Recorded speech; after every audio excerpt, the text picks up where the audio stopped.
दोस्तों सिख समुदाय के लोग ना हमेशा से इंडिया की रक्षा का ना एक बहुत बड़ा प्रतीक रहे हैं। गुरु गोबिंद सिंह जी की फौज से लेकर दोस्तों गुरु नानक देव जी तक अगर हम बात करें तो सिखों ने ना हमेशा ही भारत के लिए बिल्कुल फ़ायदे की बात चाही है। और हर विश्व युद्ध में दोस्तों हर लड़ाई में सिखों ने आगे होकर भारत की रक्षा की है। और अगर हम सही कहें तो सिखों के बिना ना आज भारत बिल्कुल भी देश नहीं होता। और अगर सिख लोग इस देश के लिए अपनी जान ना मारते तो शायद ये देश कभी आज़ाद भी नहीं हो पाता और शायद आज तक यहाँ के लोग बिल्कुल गुलाम होते। पहले विश्व युद्ध से लेकर दूसरे विश्व युद्ध की चाहे हम बात करें तो चाहे 1965 से लेकर 1971 की लड़ाइयों तक दोस्तों हम बात करें, हर जगह सिखों की ब्रेवरी, सिखों की हिम्मत ही दोस्तों वो थी कि हर लड़ाई जिसमें सिखों ने हिस्सा लिया वहाँ जीत इन सरदारों के हाथ लगी। और हर जगह पूरी दुनिया में चाहे इंडिया हो यूरोप हो, हिस्ट्री में दोस्तों हर जगह किसी भी साल में सिखों ने अपनी बहादुरी से पूरी दुनिया में ये परचम लहराया कि पूरी दुनिया के वो असली शेर हैं। आज भी दोस्तों सिख रेजिमेंट भारतीय सेना की सबसे ज़्यादा बहादुर और सबसे ज़्यादा सम्मानित रेजिमेंट्स में से एक है। एक भी क्या मैं कहूँगा दोस्तों टॉप पर है सिख रेजिमेंट, सबसे ज़्यादा रिस्पेक्टफुल और सबसे ज़्यादा ब्रेव रेजिमेंट पूरी इंडियन आर्मी में माना जाता है। लेकिन अगर ये रेजिमेंट दोस्तों कमज़ोर हो जाए तो इंडिया बिल्कुल एक वीक आर्मी वाला देश बनेगा। और हो सकता है कि इंडिया को बाद में अपनी दोस्तों आर्मी की ताकत बढ़ाने के लिए ना बहुत ज़्यादा सिखों की एक साथ ज़रूरत पड़े। हाल ही में दोस्तों हालात देश के आज के दिन ऐसे हो चुके हैं, बहुत चिंताजनक खबर हमारे सामने आई है कि आज के दिन सिख रेजिमेंट में सिखों की गिनती लगातार कम हो रही है। क्योंकि नए जो लोग हैं, जो नए सिख हैं ना, वो आज के दिन दोस्तों आपको इंडियन आर्मी से बिल्कुल परहेज़ करते हुए नजर आएंगे। और आज के दिन इंडियन आर्मी में आपको सिखों की नई गिनती बिल्कुल ना के बराबर देखने को मिलने वाली है। पंजाब से सिख युवाओं की भर्ती में भारी गिरावट आई है पिछले 4 सालों के अंदर। कुछ रिपोर्ट्स के मुताबिक तो 70% तक ये कमी पहुंच चुकी है। यानी अगर पहले दोस्तों एक साल में 100 लोग पंजाब से आर्मी ज्वाइन करते थे तो आज के दिन आपको 28 से 30 लोग ही ज्वाइन करते हुए नजर आ रहे हैं।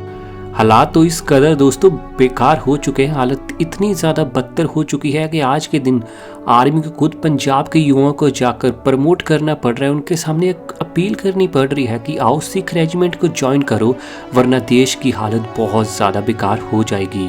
अगर आपको भी दोस्तों देशभक्ति और इस देश से बहुत ज़्यादा प्यार है तो वीडियो में अंत तक ज़रूर बने रहना, क्योंकि तभी आपको पूरा पता चल पाएगा क्यों आज के दिन सिख आखिर आर्मी को ज्वाइन नहीं कर पाती। और अगर दोस्तों सिखों ने आगे चल कर भी आर्मी को ज्वाइन नहीं किया तो शायद इंडिया की हालत बहुत ज़्यादा बुरी हो सकती है और शायद पाकिस्तान जैसा देश भी हम पर हमला कर दे।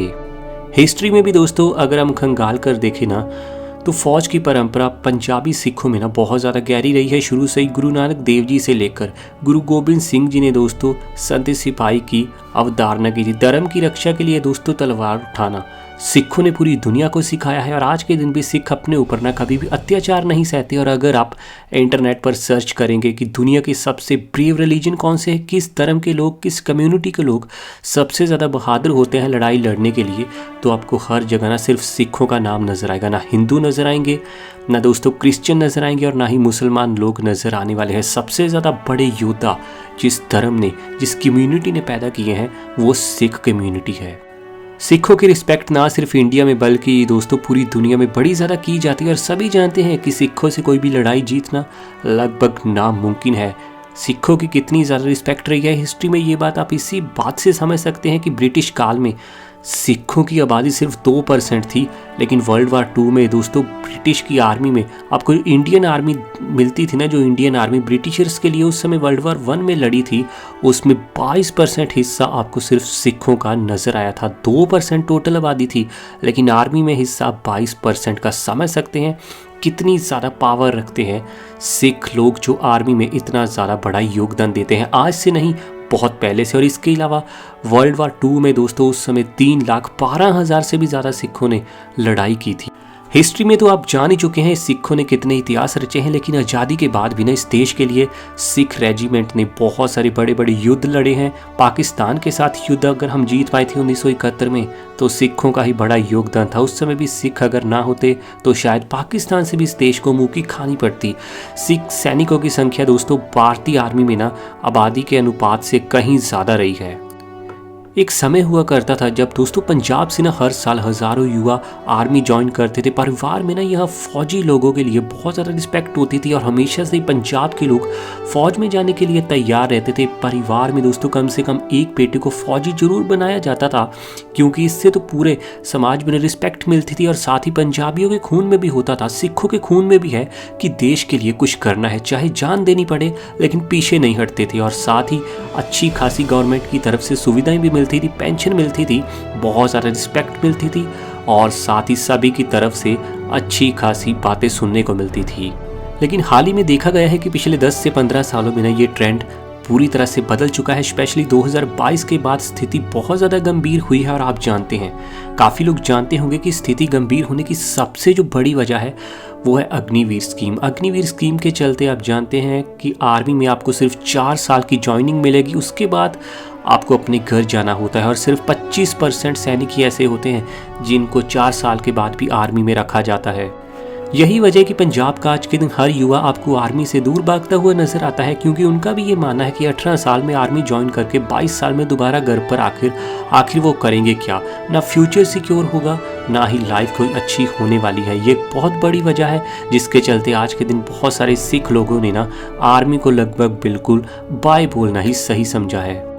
इसके अलावा जो दूसरा सबसे बड़ा कारण आपको देखने को मिलेगा ना कि सिख लोग आज के दिन आर्मी में क्यों काम आते हैं, वो है बहुत बड़े लेवल का माइग्रेशन। क्योंकि आज के दिन अधिकतम सिखों की जो बड़ी आबादी है ना, वो आपको दुनिया के सबसे अमीर और सबसे डेवलप देशों में देखने को मिलेगी, जैसे कि कनाडा हो, अमेरिका हो, यूके, ऑस्ट्रेलिया और न्यूजीलैंड तक आपको सिखों का पूरा डंका बजता हुआ देखने को मिलने वाला है। यही वजह है कि आज के दिन डेवलपमेंट के चलते, ज़्यादा पैसा आने के चलते सिखों का जो लाइफस्टाइल है ना पंजाब में, वो बहुत ही ज़्यादा हाई लेवल पर जा चुका है। रिपोर्ट्स का तो ये भी कहना है कि इंडिया में आपको सिर्फ एक केरला और एक पंजाब, 2 ही ऐसी स्टेट्स देखने को मिलती हैं जहां पर लोगों का आपको लाइफस्टाइल बिल्कुल यूरोपियंस के लेवल का देखने को मिलता है। और इन 2 स्टेट्स में लोग सबसे ज़्यादा आपको हाई लेवल की ज़िंदगी जीते हुए नज़र आते हैं। यही वजह है कि आज के दिन पंजाब के अधिकतम युवा स्ट्रगल वाली लाइफ जीना पसंद नहीं करते और उन्हें अच्छी अपॉर्चुनिटी मिलती है तो वो कनाडा, यूके और ऑस्ट्रेलिया जैसे देशों में जाते हैं। चाहे दोस्तों वहाँ वो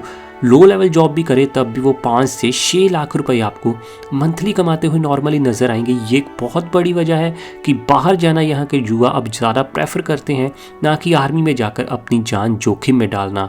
इसके अलावा तीसरा बहुत बड़ा कारण है कि आज के दिन फर्टिलिटी रेट पंजाब में आपको बहुत ज़्यादा गिरता हुआ नजर आएगा। और बहुत सारी फैमिलीज आज के दिन पंजाब में ऐसी है जिनके घर में आपको सिर्फ एक ही लड़का देखने को मिलता है। लेकिन 1990 के दशक में ऐसा समय था जब एक पंजाबी घर में ना, सिखों के एक घर में आपको 1 से बहुत ज़्यादा लड़के देखने को मिलते थे। नॉर्मली 3 से 4 लड़के उस समय सिखों के घर में होते थे। और जाहिर सी बात है, इतने ज़्यादा लड़के होंगे तो एक लड़का तो कम से कम वो आर्मी में बेचते थे। लेकिन आज के दिन सिर्फ एक ही लड़का होता है, तो उसी को सिख लोग आर्मी में बेचकर खतरा लेना पसंद नहीं करते, क्योंकि अगर वो एक लड़का भी वहाँ देश के लिए शहीद हुआ तो फिर उनके घर का चिराग ही बुझ जाएगा।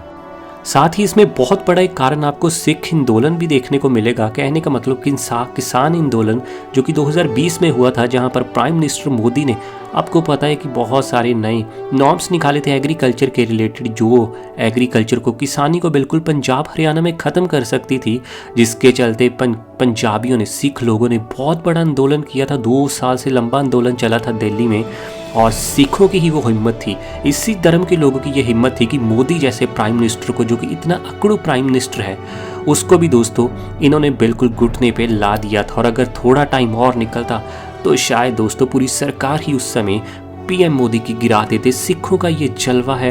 यही वजह है कि उस समय के बाद ना काफ़ी सारे सिख भाइयों के अंदर हमें खटास देखने को मिली है देश के प्रति। और उनका ये भी कहना है कि देश ने कभी भी उनको उनके अधिकार नहीं दिए हैं, तो इस देश के लिए भला अपनी जान को जोखिम में क्यों डालना। हालांकि ऐसा काफ़ी कम लोग सोचते हैं, लेकिन ये बात बिल्कुल सच है कि डिजर्व जितना सिख लोग करते थे, जितनी सारा रिस्पेक्ट इनको मिलनी चाहिए थी, उतनी कभी भी दोस्तों भले ही इंडियन लोगों ने दी हो, लेकिन इंडियन गवर्नमेंट ने, स्पेशली बीजेपी की गवर्नमेंट ने कभी भी सिखों को वो रिस्पेक्ट नहीं दी। बल्कि अपनी, जब भी दोस्तों ये बीजेपी की गवर्नमेंट जब से चल रही है, सिखों के साथ आपको कई तरह के अन्याय होते हुए नजर आएंगे। और स्पेशली किसान आंदोलन में 700 से भी ज़्यादा सिखों की मौत हुई थी, तो उसके बाद भी सिखों के अंदर बहुत ज़्यादा क्रोध था और उसके बाद काफ़ी ज़्यादा लोगों ने आर्मी को बाय बाय बोलना ही सही समझा। ऐसी इन्फॉर्मेटिव वाली वीडियोस आपके लिए दोस्तों इस चैनल पर आती रहेंगी। चैनल को आप अभी सब्सक्राइब कर सकते हैं। डेली वीडियोस तो नहीं आएंगी, लेकिन वीकली आपके लिए वीडियोस आएंगी जो आपको काफ़ी ज़्यादा नॉलेज दे सकती हैं।